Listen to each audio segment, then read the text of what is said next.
It is Saturday, April 11th. The TV went into reboot mode, rebooted twice, and the third time it didn't come up. And I remember this, I had reported this originally to the first servicer, ACS, and never really got a response back. But it's coming with a flash code on the power light. Let's see if it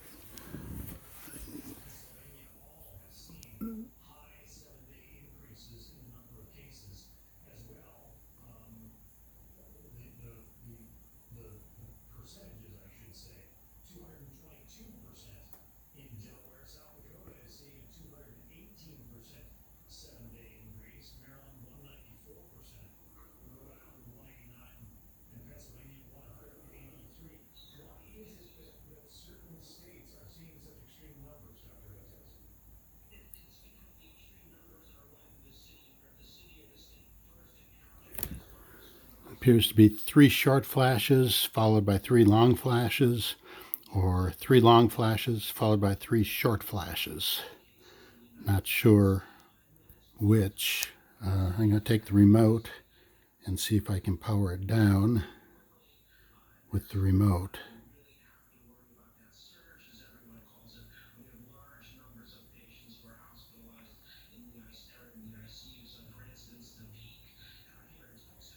I did power off with the remote, and it, instead of powering off, it's trying to restart. So we'll see what happens here.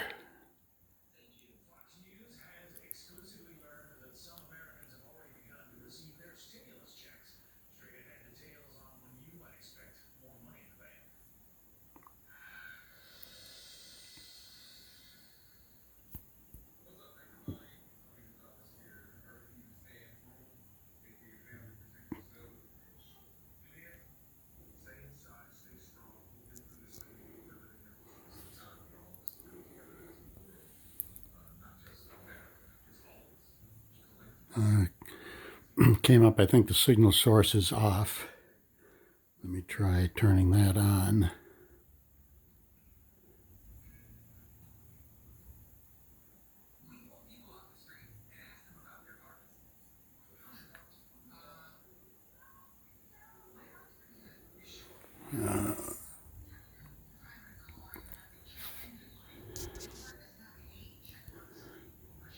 Zoomed in on New York City over a 2-day period, and then we zoomed back out just to see what travel out of New York City looked like. They went everywhere, from Maine, California, Texas, North Dakota, all over the map. And this is how fast. Okay, we'll give it a minute or two and see if it reboots again or if it's fixed itself for a while.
Well, I guess while I'm waiting to see what happens, I guess I can turn the sound on a little bit.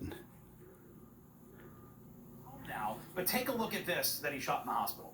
First started feeling sick last Wednesday with a high fever. Rest of the symptoms kicked in on Friday. Trouble breathing, coughing. Got tested Friday. Still don't have the results. whatever numbers you're seeing are nowhere close to accurate. The good news is I get to go home today. His test finally came back positive, but Jason said his test results took forever, 7 days for him. And we're hearing this from a lot of people, Dr. Oz. Why is the testing still such an issue? I believe that arrogance was a big cause of it, because when the test opportunities presented themselves to our nation, we decided not to accept the tools made by other countries. We were going to do it ourselves because we're Americans. And so we started off with some very bright people, but even bright people sometimes fail. And the initial batch of testing solutions that were sent out by the CDC to state governments did not work. And that led to a vital depletion of testing kits. So when the first cases hit our shores, we were not ready. Let me ask you a question. School, simply put, are the kids going back this year, you think? I don't see any way that the kids can go back to school this year. It's so far past what you could make out of the year. Unless you create a whole new season of school, which is called summer, I don't think you're going to be able to initiate school, in early June for 2 weeks. We hear politicians saying, okay, we're going to flip on the switch of the economy, but how can people feel comfortable going to restaurants and bars again without some kind of drug, without some kind of vaccine? Do you see that happening? I don't see us returning to life as normal without a vaccine. I can imagine us with better medical treatment, reducing the mortality and the number of people going to the hospital, such that the virus begins to behave more like a bad influenza. That will get people out, back in the water again, so to speak. But until then, there's blood in the water. And I don't think people are going to want to wade into a bar or hang in a crowded restaurant. I do think we'll start eating out, but in less crowded circumstances. Restaurants will be rewarded for distancing the chairs from each other and for moving tables away from each other. So it's more like a family meal than sitting on top of each other. But public gatherings, conventions, the kinds of events, concerts that you historically would do in a crowd, because that's what makes it work, will be different. But church, you can still have it. Just sit one pew apart from everybody else. We're seeing a lot of people going to the grocery store, going shopping, going out, wearing those latex gloves. Is that necessary? Do you recommend it? I think wearing latex gloves is a reasonable thing to do if you know how to use them. But again, once you've used them, they're dirty. So you cannot touch your face, you can't adjust your facial covering, you can't touch your eye with them, because you're basically carrying around virus with them. And certainly when you get home, don't wear them anymore. And I brought you a glove just to show you how we do this, because it's not an accident. You're taught how to do this. So the glove, obviously, when you putting it on is easy because your hands are clean. But once they're on there, when you've touched things, the tips of these fingers are dirty. So if you go like this to get them off, like you would take off a nice debutante glove, well, you just contaminated your other hand. So the way you take the glove off is you grab the bottom, right, on the inside, you're not touching over here, and then you flip it upside down. Now watch. The fingers that were dirty are hidden. So the glove itself is now, the inside part is clean, there's no virus on it. This you can throw away. We're being told now to wear coverings on our face, masks basically, as we walk around, and you can make them at home. How does that work? What can you fashion? And it's to protect other people, not yourself, right? Here's what we do in our house. We take a bandana, right, and you fold it over. You fold it basically twice over like this, make it into a long strip. Notice the rubber bands. They're about a third of the way down, right? Then you fold it over, and you insert one end inside the other end, like this. And when you do that, you create a loop. Now, this loop has 2 rubber bands on either side. Stretch the rubber bands out, like this, and then put it over your nose, like that. And now you have a band. Now you can use it like this, and walk around and do whatever you want to do. And of course, so important to wash your hands. And to that end, I wanted to take a quick look at an experiment you did, Dr. Oz. This is something you guys can do at home. All you need is bread. Take a look. First thing you do, get those hands clean. All right, now, I'm going to touch this bread with my hand. They've just been washed with soap. Touch them, touch them, touch them, touch them. And put that in this little plastic bag. Now, this slice of bread, right, we rubbed with unwashed hands. You can sort of see that we weren't so kind to it.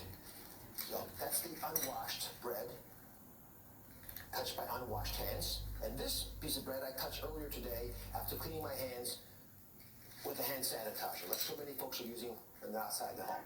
Now you just be patient. You seal them all up. You wait for a month, and you see what happens. Now for the results. It looks good for the soap and water slice, but the slice that was touched with unwashed hands, you see spectacular mold growth, simply from bacteria on unwashed hands. And finally, the hand sanitizer slice, also not so good. It's evidence that sanitizing is no substitute for proper hand washing. That's pretty cool. What we're basically showing is, when you wash your hands with soap, you don't sterilize the hands, but you get most of this stuff off it. And if you put the hand sanitizers on, Well, it's very effective. 10 minutes. It doesn't seem to be rebooting at the moment.